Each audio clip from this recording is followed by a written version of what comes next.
Israel says it has expanded its military operations in Lebanon by targeting dozens of Hezbollah targets overnight. Hamas says its leader in Lebanon, Fateh Sherif Abu, el-Amin, was killed along with some of his family members. These pictures show the aftermath of an IDF airstrike which rocked the Kola district in central Beirut. It is the first such attack outside the Lebanese capital's southern suburbs.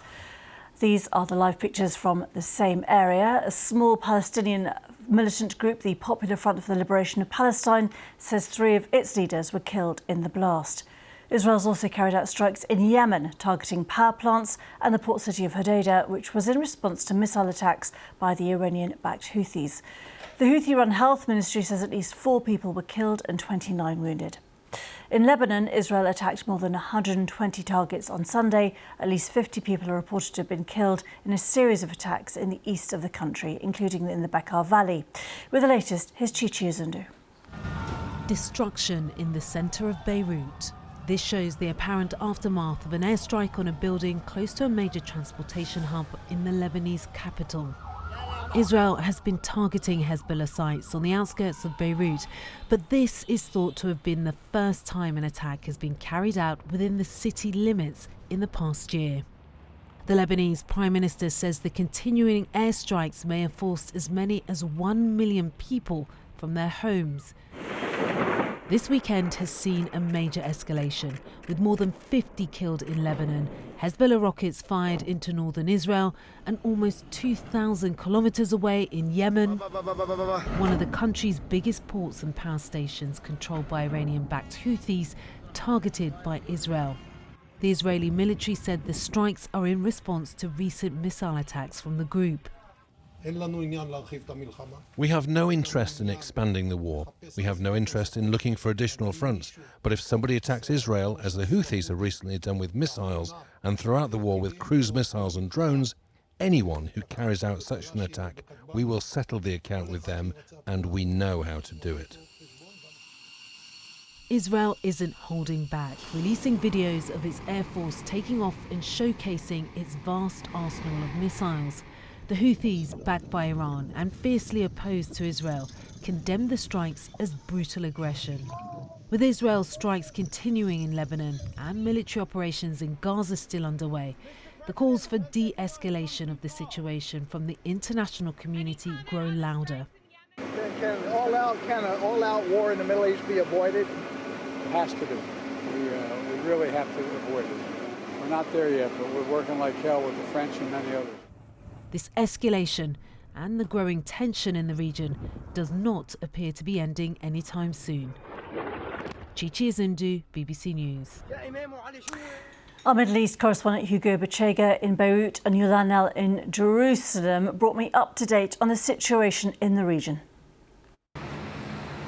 Yeah, Gita, so the Israeli military says it has continued to attack positions, Hezbollah positions, it says, in southern Lebanon and also in the eastern Bekaa Valley. And we've seen more strikes hitting Beirut as well. Overnight, the Kola area of Beirut was hit. It seems that it was the first time that an Israeli airstrike hit a location outside Hezbollah's stronghold of Dahir in the southern suburbs of Beirut. And this is not really far from our position here, just a 5-minute drive for viewers familiar with Beirut. This is a busy intersection on the road connecting the airport to central Beirut, to the Hamra and Ashrafia districts in central Beirut. So away from those areas controlled by Hezbollah. And an Iranian-backed militant group, the Popular Front for the Liberation of Palestine, said 3 of its leaders were killed as a result of this strike that hit a residential building in the Kola area.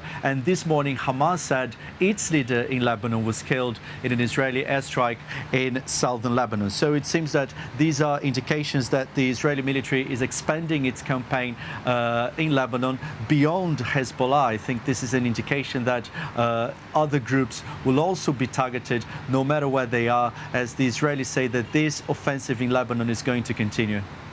And Yolande, it does look as though there is an expansion of the Israeli targets. We've seen, obviously, them making those attacks in Lebanon. The situation in Gaza, of course, continues. We've also seen strikes in Yemen.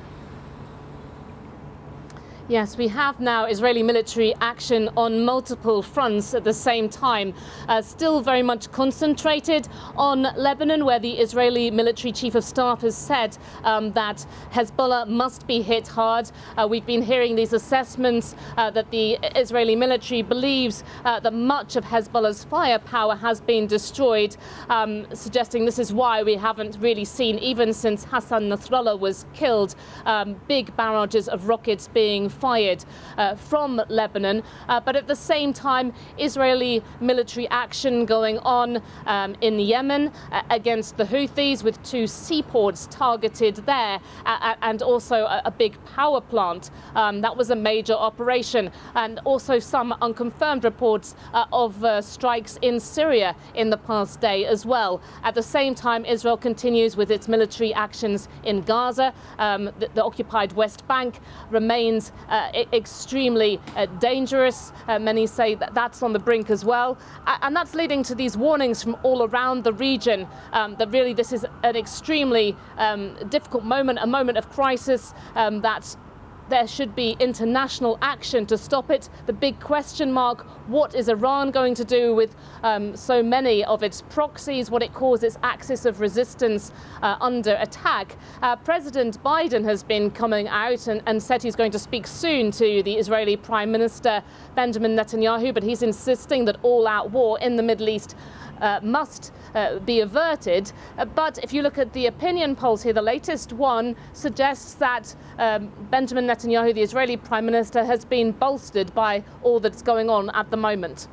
And Hugo, what are you hearing from those who obviously look to Iran, those Hezbollah members, the Hezbollah supporters in Lebanon? Are they feeling let down? Are they expecting Iran to act to, re-support all of those lost communications? Obviously, Hezbollah have lost huge numbers of their command structure. Yeah, and as Yolande was saying, Hezbollah has been significantly weakened by, this wave of Israeli airstrikes and assassinations. Its entire leadership has been eliminated by those Israeli airstrikes. I think when I go to Tahrir, now it looks like a ghost town. I was in Tahrir yesterday, and the entire neighborhood that is controlled by Hezbollah was empty.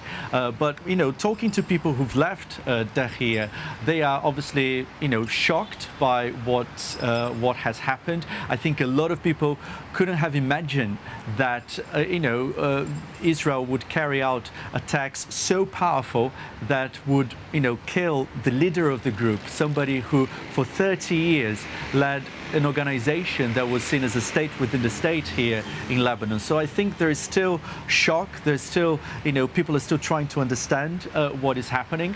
Obviously, the leadership has been decimated. The firepower has been, degraded. And I think it's very difficult to see how Hezbollah is going to be able to come up with a coordinated response to what is happening anytime soon. But I think across Lebanon today, there is the real fear that this is the beginning of a wider Israeli offensive. The signs coming from Israel suggest that they are, planning to go ahead with a ground invasion of southern Lebanon to try to destroy the infrastructure that has been used by Hezbollah in the south and push Hezbollah away from the border. And the Israelis are saying that this campaign is not going to stop despite all this international pressure for a ceasefire. And many here in Lebanon, outside Hezbollah's, outside Hezbollah's base, say that this country is being dragged into a conflict that is not in the country's interest. So a very difficult situation for Lebanon, and the Prime Minister warning yesterday that this country is facing the largest displacement of people in its history.